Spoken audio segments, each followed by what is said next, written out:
हरियाणा विधानसभा का बजट सत्र अनिश्चितकाल के लिए स्थगित हो गया है। मेरे साथ कांग्रेस के वरिष्ठ विधायक अशोक अरोड़ा साहब और रामकरण काला जी हैं जिनसे बातचीत करेंगे। सर, ये बजट सत्र जो है वो 12 दिन तक चला है, तमाम मुद्दों पे चर्चा हुई है। इस बजट सत्र को आप कैसे देखते हैं? नहीं, एक अच्छा प्रयास है। मैं तो शुरू से इस बात के हक में हूँ कि हर एमएलए को अपनी बात रखने का मौका मिलना चाहिए, बजट सत्र लंबा रहना चाहिए। और मेरी तो हमेशा इस बात के लिए एक प्रयास रहा है कि इसको रूल्स में डाल देना चाहिए कि हमारे इतने दिन चलेगा, सरकार चाहे किसी की हो। इस बार बजट में तकरीबन लोगों को बोलने का मौका मिला है। हमने जो बातें रखी हैं, मुख्यमंत्री जी ने बड़े विस्तार से जवाब तो दिया, परंतु जो सुझाव दिए उनको मानना नहीं, इस चीज़ को अदरवाइज लेते हैं। विपक्ष को ये नहीं है कि खाली विपक्ष के लिए कहता है, विपक्ष भी जनता के चुने हुए हैं। अगर उनकी बात कुछ अच्छी सुझाव है तो उसको मानना चाहिए, परंतु जिस प्रकार का सरकार की तरफ से वो था उनको इग्नोर किया गया, वो अच्छी बात है। सर, आपको लगता है कि जो जो जनहित के मुद्दे हैं, जिन जनहित के मुद्दों के लिए विपक्ष तैयारी करता है कि हम जब सदन आएगा, बजट सत्र या कोई भी मानसून सत्र, शीतकालीन सत्र जब होगा तब मुद्दे रखेंगे, उन मुद्दों पर तैयारी करके जब आप कॉलिंग अटेंशन देते हैं, एडजमेंट मोशन देते हैं, तो उनके ऊपर जो चर्चा होनी चाहिए उस तरीके से चर्चा हुई, पर्याप्त समय मिला? मतलब क्योंकि स्पीकर साहब या फिर सदन में ये बात हो रही थी कि समय पूरा दिया गया है। स्पीकर साहब की तरफ से जो हमने कॉलिंग लगाए थे मोस्टली आए, रह भी जाते हैं, ऐसी बात नहीं सारे आए नहीं करते, परंतु आए। परंतु जो उस पर सरकार का सकारात्मक रवैया होना चाहिए था।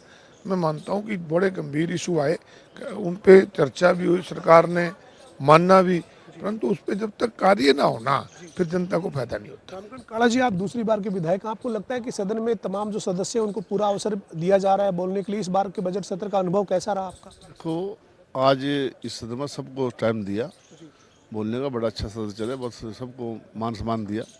बात रही काम की बात, जो काम पास करे, जो भी करे, जो मुख्यमंत्री ना जो पास करे, और जो अगर पेंडिंग पड़े वो देखते भी क्या क्या, मतलब अगर हमारे मुद्दे पास होंगे, जो जनता के हित की बात है वो जनता के हित की बात करनी चाहिए। और सुनाई हुई कोई बात नहीं, अच्छा शासन चला, अच्छी सुनाई हुई सबकी, अच्छी जनता के काम होने चाहिए, जनता की हक की बात होनी चाहिए। मैं तुम्हारा तो ही मानना, जो मंत्री जी ने कहा, पूर्व मंत्री अरोड़ा जी ने, ये हमारे मानना है। आप पूर्व में स्पीकर रहे हैं, कैबिनेट में मंत्री रहे हैं, आपको लगता है कि सदन में नई नई परंपराओं को समय समय पर शुरू किया जाता रहना चाहिए? देखिए, बदलाव हमेशा आता है। पहले वाले भी ये कहना कि पहले ऐसा हुआ ही नहीं, ऐसा गलत है। मैं तो बीच साहब ने जैसे कहा कि ये पहली बार हुआ है, तो मेरा कहना है कि बदलाव वक्त की ज़रूरत होती है। वक्त के साथ अच्छे सुझाव भी आते हैं, अच्छे बदलाव भी आते हैं, परंतु पिछले को क्रिटिसाइज करना और अगले की प्रशंसा करना, इसको मैं ठीक नहीं मानता। सवाल है, डिप्टी स्पीकर कृष्ण मिड्ढा कहते कि बिना जो नेता विपक्ष के सदन चला, ये कमी खली है। नहीं, निश्चित रूप से देखो कि विपक्ष का नेता होना चाहिए, परंतु विपक्ष के नेता के तौर पे नहीं, हर एमएलए ने अपने अधिकार के तौर पे अपनी बात रखी। हमारे साथ वरिष्ठ नेता और पूर्व मंत्री जो कांग्रेस के विधायक अशोक अरोड़ा, वो बात कर रहे थे। साथ में कांग्रेस के विधायक रामकरण काला थे। वो कह रहे हैं कि बजट सत्र में तमाम मुद्दों पर बातचीत हुई है और चर्चा जो वो रही है। मुख्यमंत्री नायब सिंह सैनी जो है वो अभी बजट सत्र की कार्रवाई अनिश्चितकाल आप तस्वीरों में देख रही हैं।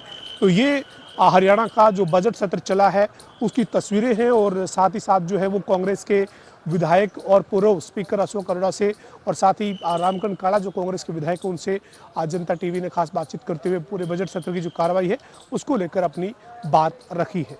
वीडियो जर्नलिस्ट विजेंद्र सिंह के साथ पवन सिंह और जनता टीवी, हरियाणा विधानसभा, चंडीगढ़।